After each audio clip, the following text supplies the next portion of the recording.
우리 한번 따라해 보시겠습니다. 주일의 말에 잘 반응하는 것이 지혜다. 오늘 본문은 예수님께서 직접 하신 비유들 가운데 가장 해석이 난해한 불의한 청지기에 대한 비유 말씀의 결론 부분입니다. 어느 부자가 자기의 재산을 청지기에게 맡겼습니다. 여기서 청지기로 번역된 오이코노모스는 일반적으로 여러 종들 가운데서 주인의 신임을 받아 집의 가사를 책임지고 주인의 재산과 다른 종들을 관리하는, 주인은 아니지만 주인과 같은 권한을 가진 종을 말합니다. 그런 청지기가 주인의 재산을 함부로 한다는 소문이 주인의 귀에 들렸습니다. 그러자 부자는 청지기를 불러서 결산을 한 후 청지기 직무를 계속하지 못하게 하겠다고 말합니다. 갑자기 최악의 상태를 맞이한 청지기는 어찌할까 고민하다가 기름 100마를 빚진 자를 부르더니 50마를 탕감해 줍니다. 또 밀 100석을 빚진 자에게는 20석을 탕감해 줍니다. 이렇게 일하고 있다는 소식을 들은 주인은 이 불의한 청지기가 이를 지혜 있게 한다고 칭찬하였다고 예수님이 말씀하십니다. 8절 말씀을 함께 읽어봅니다. 주인이 이 옳지 않은 청지기가 이를 지혜 있게 하였으므로 칭찬하였으니 이 세대의 아들들이 자기 시대에 있어서는 빛의 아들들보다 더 지혜로움이니라. 아멘. 우리 그리스도인들도 하나님께서 맡겨주신 시간, 재물, 건강 등 인생의 청지기라고 말할 수 있지 않습니까? 그런데 우리들도 예상치 못한 여러 문제들과 어려움들로 이 본문에 나온 청지기처럼 최악의 상태를 맞이할 때도 있습니다. 지난 주간에는 미국 남부 플로리다를 비롯한 3개 주에 허리케인 마이클로 인해서 엄청난 피해가 잇따랐습니다. 버지니아에서 사역하는 우리 남궁록 목사님도 강풍과 폭우로 정전이 되어서 오랜 시간 동안 고생했다고 합니다. 또 미국과 중국의 무역 분쟁으로 세계 경제가 점점 더 어려움을 겪어가고 있습니다. 무엇보다 중국 공산당의 기독교 핍박으로 많은 한인 선교사님들과 교회들이 어려움을 겪고 있습니다. 개인적으로도 건강과 가정과 물질 또는 이민 생활의 신분과 관계 문제 등 이런저런 어려움들로 인해서 최악의 상태들을 맞이할 때가 있습니다. 그럴 때 어떻게 하는 것이 주인이신 하나님께 칭찬을 들을 수 있는 지혜 있는 행동이겠습니까? 오늘 저는 주인의 말에 잘 반응하는 것이 지혜다라는 제목으로 이 시대를 살고 있는 저와 여러분에게 주시는 하나님의 두 가지의 은혜를 함께 나누고자 합니다. 첫째, 주인의 말에 즉각 반응하는 것이, 어떻게 하는 것이? 즉각 반응하는 것이 지혜 있는 것입니다. 예수님은 이 비유를 통해서 청지기의 어떤 윤리적인 기준을 말하시고 계신 것이 아니라 신앙에 꼭 적용할 원칙을 말씀하고 있습니다. 즉, 이 청지기의 문제가 사업의 실패인지 아니면 도적질이나 횡령인지 게으름이나 허비인지 아니면 다른 문제인지 그것을 전혀 말씀하려고 하시지 않습니다.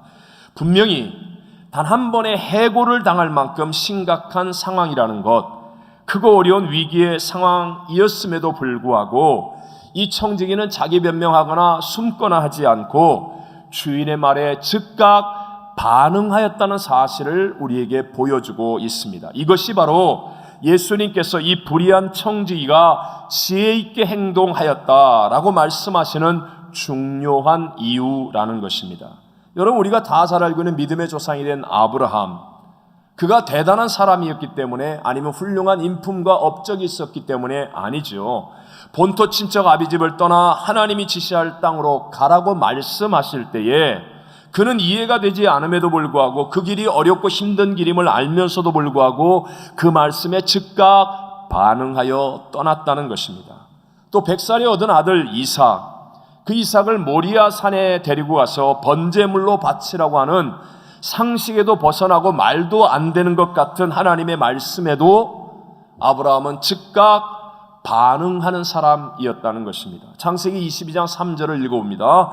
아브라함이 아침에 일찍이 일어나 나귀의 안장을 치우고 두 종과 그의 아들 이삭을 데리고 번제에 쓸 나무를 쪼개어 가지고 떠나 하나님이 자기에게 일러주신 곳으로 가더니, 도망간 것이 아닙니다. 숨으러 간 것이 아닙니다. 하나님이 지시하신 곳으로, 일러주신 곳으로 갔다라고 성경은 말씀합니다. 그랬기에 아브라함은 큰 민족을 이루었고 창대한 이름이 되었습니다. 아브라함을 축복하는 자에게는 하나님이 복을 내리고, 아브라함을 저주하는 자에게는 하나님이 저주하는, 땅의 모든 족속이 아브라함으로 말미암아 복을 얻는 복의 근원이 될 수 있었는 줄로 믿습니다.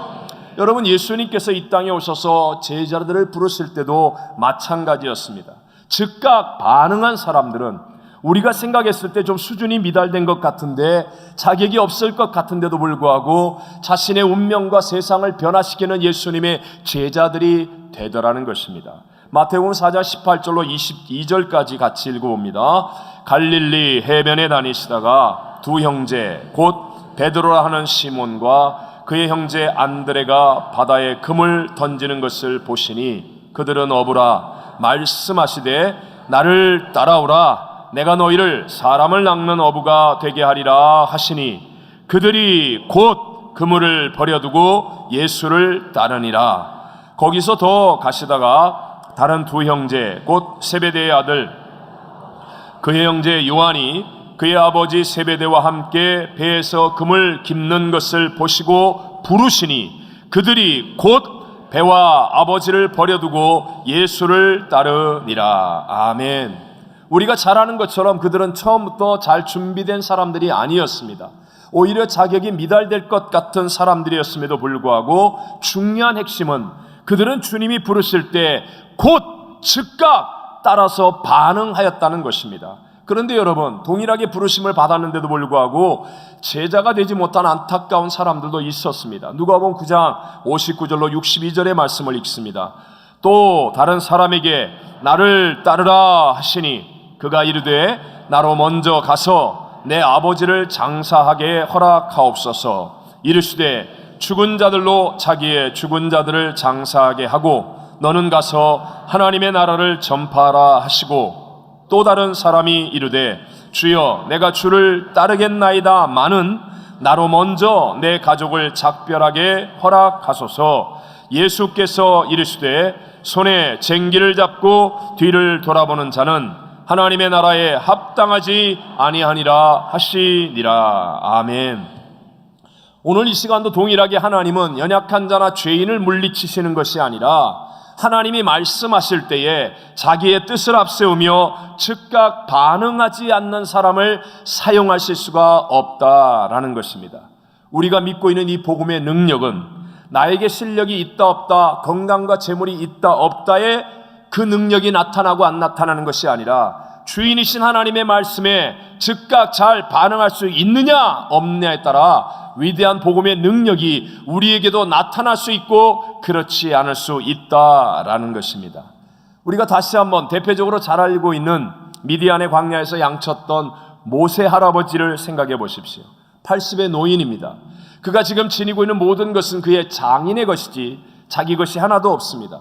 오직 보잘것없는 마른 막대기의 지팡이 하나밖에는 자기 것이 없습니다. 그런데 80 노인에게 나타나신 하나님은 애굽에 가서 이스라엘 백성들을 노예살이에서 해방시키라는 어마어마한 말씀을 하십니다. 모세는 세계 최강의 애굽의 전차 부대를 이길 수 있는 최신 무기를 갖지 않았습니다. 엄청난 군대가 따라오는 것도 아니었습니다. 하지만 모세는 하나님의 말씀에 즉각 반응하여 그 말씀에 생명을 걸고 순종하였다는 것입니다. 그랬더니 애굽의 바로왕과 세계 최강의 애굽의 전차 부대의 모든 군대를 이기고 민족을 구원하는 놀라운 하나님의 역사들이 따라서 나타나게 된 줄로 믿습니다.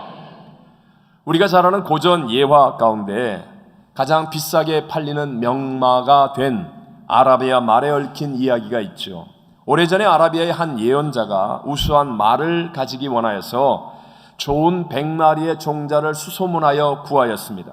그리고 그것을 한 축사에 놓고 기르는 거예요. 그 앞에는 맑은 물이 흐르는 시내가 바라보이는 곳에 담장을 쳐놓고 사육을 하는데, 훈련을 하는데 먹을 것만 주고 마실 물을 주지 않았습니다. 그러다가 하루는 문을 열었더니 목마른 모든 말들이 눈앞에 보이는 시냇가를 향하여 달려갑니다. 그때 주인은 멈추라고 하는 뿔피리를 불기 시작합니다. 그래서 말을 정지시키려고 했습니다. 그러나 모든 말들은 주인의 명령을 무시하고 시냇가에 가서 물을 마셨지만 단 4마리의 말만이 뛰다가 그 뿔피리 소리를 듣고 중지하였다는 것입니다. 이 아라비아 예언자는 주인의 명령에 즉각 반응하는 그 4마리의 말만을 가려내어서 다시 양육시켜 훌륭한 아라비아 말의 종말을 삼을 수 있었다는 이야기입니다. 명품 신앙이 무엇입니까? 명품 신앙은요, 문제나 세상이나 사람에게 먼저 반응하는 것이 아니라 나의 주인이신 하나님의 말씀에 먼저 반응하는 것이 명품 신앙인 것을 믿으시기 바랍니다. 여러분, 마지막 시대가 될수록 미혹함이 더하여집니다. 그리고 문제는 더욱 커질 것입니다. 늘 얘기하는 것이지만 우리는 문제가 많은 세상에 문제 있는 성도로 문제 있는 목사로 함께 만났습니다. 교회 안에도 항상 문제가 생길 수밖에 없는 곳입니다. 그러나 우리가 어떻게 하면 명품 신앙이 됩니까? 문제에 먼저 반응하는 것이 아니라 너희 2-3 사람이 내 이름으로 모인 그곳에 함께 하시는 우리의 문제의 유일한 해결자, 인생의 가장 유일한 길이요 진리요 생명이신 예수님께 반응하는 것, 하나님의 말씀에 반응하는 신앙으로 훈련되어지면 그 사람이 바로 세상과 문제를 이기는 명품 신앙이 되어질 줄로 믿습니다. 기도할 때도 마찬가지입니다. 여러분, 처음에는 문제 때문에 우리가 기도를 시작하겠죠. 그러나 기도할수록 그 기도를 통하여 내 뜻을 관찰하겠다는 고집을 키우는 게 아니라 예수님의 겟세마네 동산의 기도처럼 내 원대로 마옵시고 아버지의 원대로 되기를 원합니다. 십자가를 지는 가장 힘들고 어려운 일에도 기도함으로 말미암아 용기가 올라오는 겁니다. 감동이 올라오는 겁니다. 뜨거운 사명감이 올라오는 것입니다. 그래서 세상의 문제에 반응하고 내 뜻을 관찰하는 것이 아니라 하나님을 바라보고 하나님의 뜻이 하늘에서 이루어진 것처럼 내게도 이루어지기를 원한다면 먼저 그의 나라와 그의 일을 구하는 사람에게 실수가 없으신 하나님이 어떤 것도 합력하여 선으로 이루어 주실 줄로 믿습니다. 하나님이 말씀하실 때, 성령이 교회들에게 하시는 말씀을 듣는 귀를 가졌을 때, 그때 여러분 믿음으로 즉각 반응하는 것이 최고의 지혜라는 것을 믿으시기 바랍니다. 그럼 2번째, 이 땅의 것으로 우리의 영혼을 위해 투자하는 것이 지혜 있는 것이라고 말씀합니다. 자, 우리 본문 가운데 9절을 같이 읽어보겠습니다. 내가 너희에게 말하노니 불의의 제물로 친구를 사귀라. 그리하면 그 제물이 없어질 때에 그들이 너희를 영주할 처소로 영접하리라. 아멘. 청지기는 그 불의한 제물을 사용하여서 친구를 사귀는 일에 투자했습니다. 쉽게 말하면 친구를 만들어서 자기가 쫓겨난 다음 그 후에 내일을 준비하겠다는 의도였습니다. 성경에 나오는 이 불의의 제물이라는 말은 공동 번역에는 세속 제물이라고 번역하고 현대인의 성경에는 세상 제물로, 그리고 영어 성경 NIV에는 worldly wealth, 그러니까 마찬가지로 세상의 물질이라는 뜻이죠. 불의한 방법으로 모은 제물이라기보다는 하늘 보화와 대비되는 개념으로 사용되는 세상의 재물, 즉 이 땅의 재물을 의미하는 말이라고 할 수 있습니다. 쉽게 말하면 이 땅에서 모을 수 있는 모든 지식, 명예, 인기, 부, 권력, 인맥, 이 모든 것들을 가지고 지혜 있는 사람이 되기 원한다면 영원을 위해서 투자하는 사람이 되어야 한다라고 예수님께서 가르치는 것입니다. 여러분, 우리가 잘 알고 있는 상식적인 이야기 하겠습니다. 이 땅의 재물은 어디에서 사용할 수 있습니까? 이 땅에서. 그럼 하나 더 묻겠습니다. 이 땅의 재물은 하늘나라에 가면 사용할 수 있습니까? 없습니까? 없습니다.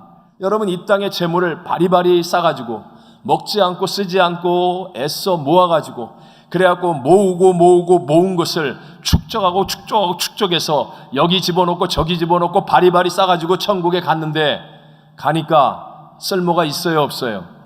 하나도 쓸모가 없더라.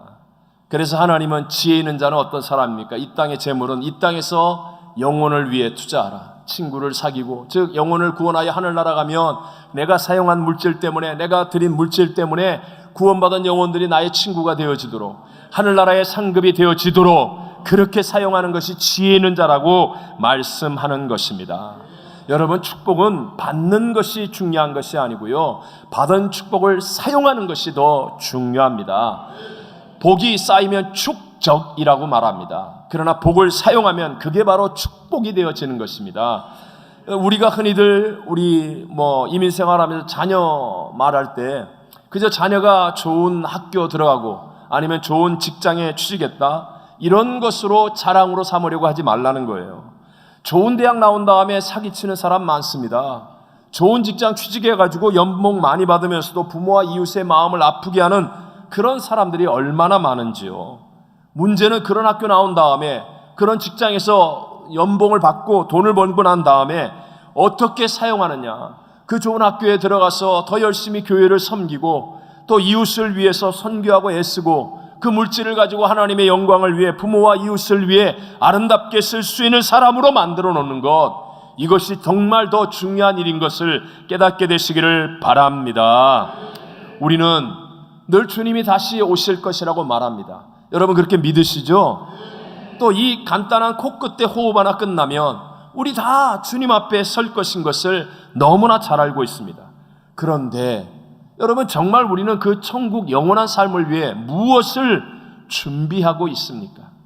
우리는 천국을 알고 있고 그 천국에서 영원히 살 것이라고 말하면서도, 그래서 주님께서 영혼을 위해 이 땅에 지상명령 순종하여 잘 지키라고 이 땅에 남겨두셨는데, 이 잠깐 우리 여인숙과 같고 호텔방과 같은 이 땅의 삶을 살면서 내가 이 땅에서 큰 집 지으면 천년 만년 살 것처럼, 이 땅에서 내가 하고 싶은 대로 하는 삶이 계속되어질 것처럼 우린 그런 거짓말에 속아 있지는 않습니까? 과연 우리는 주님의 나라를 위해서 얼마나 민감하게, 얼마나 열정적으로 우리는 그 날을 위해서 수고하고 준비하며 애쓰고 있는지요? 여러분, 몰몬교는 아주 분명한 이단이죠. 미국에서 생긴 이단입니다. 그런데요, 몰몬교는 이 20살이 넘으면 2년씩, 최소한 2년씩 제3국에 가서 선교사로 봉사하도록 되어 있습니다. 그래서 여러분 보면 제3국 같은 데 가면 깔끔하게 와이셔츠나 양복을 다 입고 명찰을 달고 이렇게 뭘 전하는 사람들이 다 몰몬교들이에요. 근데요, 그 2년 정도, 최소한 2년 이상을 그 3국에 가서 지내는 그 모든 돈이 다 자비량입니다. 자비량. 어디서 그 돈이 나옵니까? 몰몬교도는요, 아이가 하나 태어나면 부모가 적금을 든답니다. 그래서 20년 동안을 모아가지고 바로 그 일을 하기 위해서 사용한다는 거예요. 아니, 세상의 이단들은 다 이렇게 하고 있는데, 소위 말하는 우리는 정통입니다, 나는 정통 기독교입니다, 이렇게 큰 소리를 치고 있는 저와 여러분은 과연 이런 헌신이 있습니까? 영원한 하늘나라를 위해서 오늘 이 땅에서 정말 친구를 사귀기 위해 나의 물질을, 이 땅의 재물들을 사용하는 지혜가 있습니까? 우리는 이렇게 적금 들어서 우리 자녀를 제3국에 영생을 위해 복음 전하도록 보낼 수 있겠습니까? 이제 애 다 컸으니까 안 됩니다. 그러지 말고요, 손주부터 하십시오.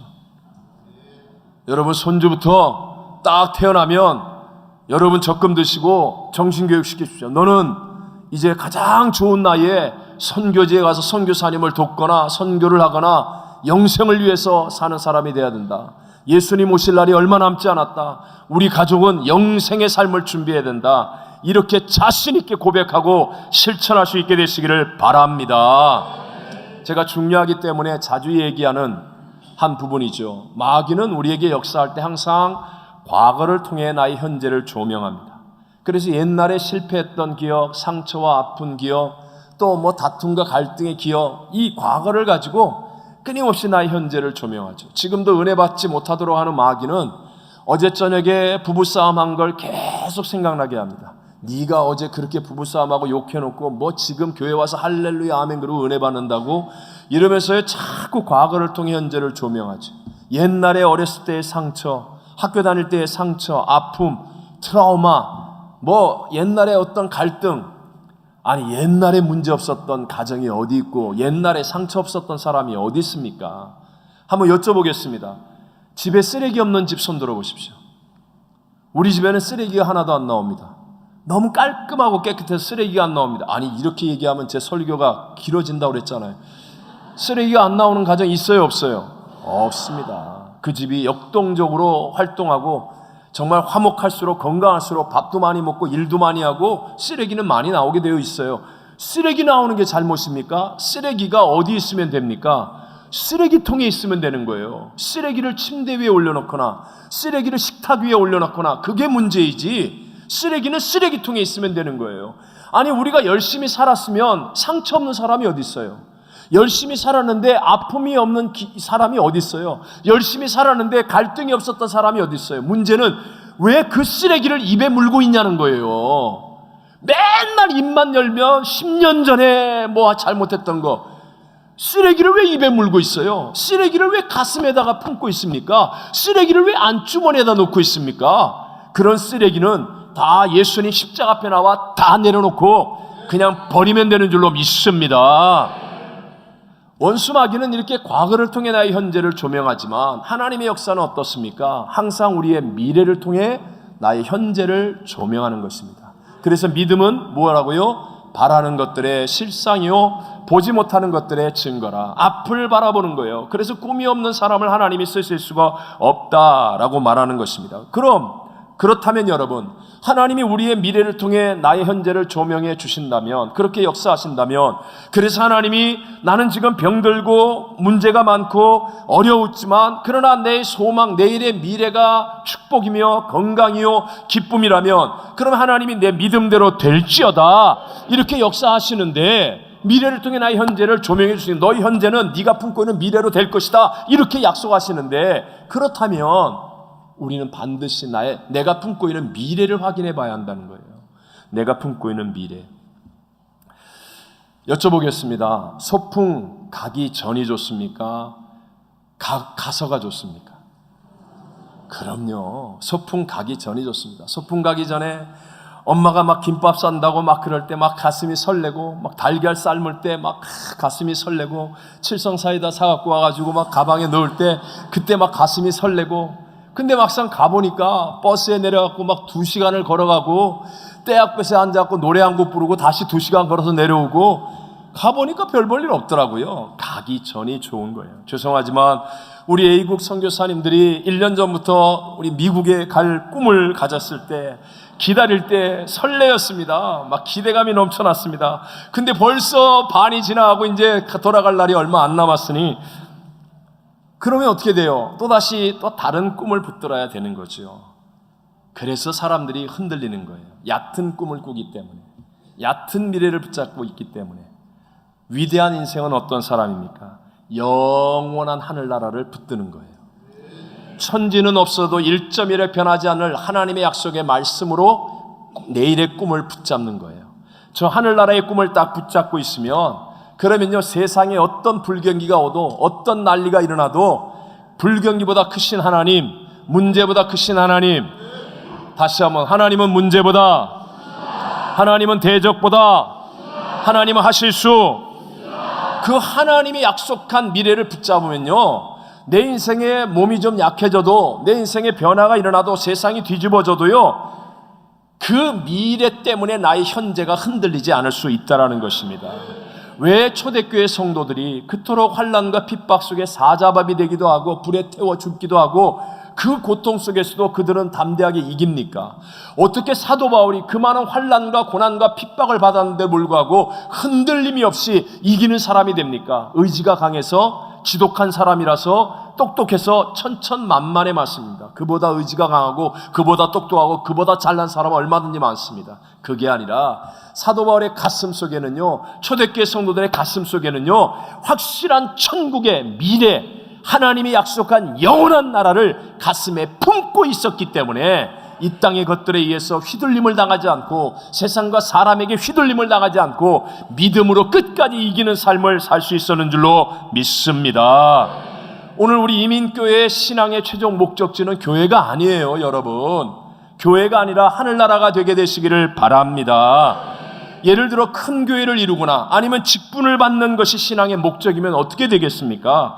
큰 교회나 직분이 목적이면 그러면 하늘의 영광과 기쁨이 누려질 수가 없어요. 또 설령 그래서 목표를 가져서 큰 교회를 이루고 직분을 얻고 난 다음에는 반드시 타락할 수밖에 없어요. 잘못될 수밖에 없다는 것입니다. 신앙은 이 땅에 있는 것으로 이기는 게 아닙니다.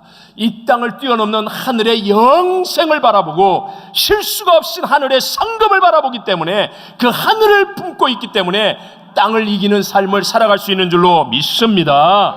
제발 교회가 목적지인 것처럼 이 교회에서 보상을 받고 뭐 교회를 통해 착각하지 마십시오. 우리 교회는요, 이 땅에 있는 동안 최선을 다해서 하늘나라의 영광을 위해 친구를 삼고 최선을 다하며 하늘나라의 소망으로 살아가면 우리 교회와 모든 성도들은 반드시 이기는 자가 되어질 줄로 믿습니다. 제가 좋아하는 간증이죠. 우리 애국 선교사님들이 계시니까 또 한번 고백합니다. 40년 동안 아프리카에 사역했던 헨리 모리슨이라는 선교사님 이야기입니다.